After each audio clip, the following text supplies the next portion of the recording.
આ જૂની ચણિયા ચોળી કઈ ભરી લઈ જાય છે? અરે તને ખબર નહીં, ડાબી બ્રધર્સમાં ઓફર ચાલી રહી છે. જૂની ચણિયા ચોળી આપો ને નવી ચણિયા ચોળી લઈ જાઓ. શું વાત કરે? સાચું?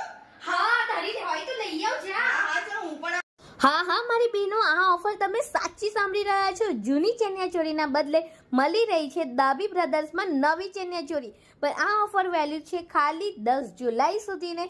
2000ની કિંમતની કે એનાથી વધારાની શોપિંગ કરશો ચણિયાચોળી તો જ તમને આ ઓફરનો લાભ મળશે. એટલે જૂની ચણિયાચોળીના 500 રૂપિયા માઇનસ થઈ જશે. આ તમે ચણિયાચોળી જોઈને એ ખાલી 500 રૂપિયામાં મળવાની છે. અને જો તમારે ફૂલ ઘેરવાળી ચણિયાચોળી જોઈતી હશે જે તમને 800 રૂપિયાથી સ્ટાર્ટ થઈ જાય છે, તો આવું કલેક્શન ને આવી ઓફર ખાલી મળે આપણા ડાબી બ્રધર્સમાં. આણંદમાં, બરોડામાં લાસ્ટ યર તો ધૂમ મચાવ્યું છે, એવી રીતના વડોદરામાં ફરીથી ધૂમ મચાવવા આવી ગયા છે. આઇનોક્સ મોલની એક્ઝેક્ટ સામે કાઠિયાવાડી ખડકી સ્પેલિંગ હોસ્પિટલની નજીકમાં જ ડાબી બ્રધર્સ મળી જશે. તો આજે જ વિઝિટ કરો અને તમારા ફ્રેન્ડ્સ એન્ડ ફેમિલી ગ્રુપમાં વિડીયોને જલ્દીથી ફટાફટ એટલે શેર કરી જ દેજો.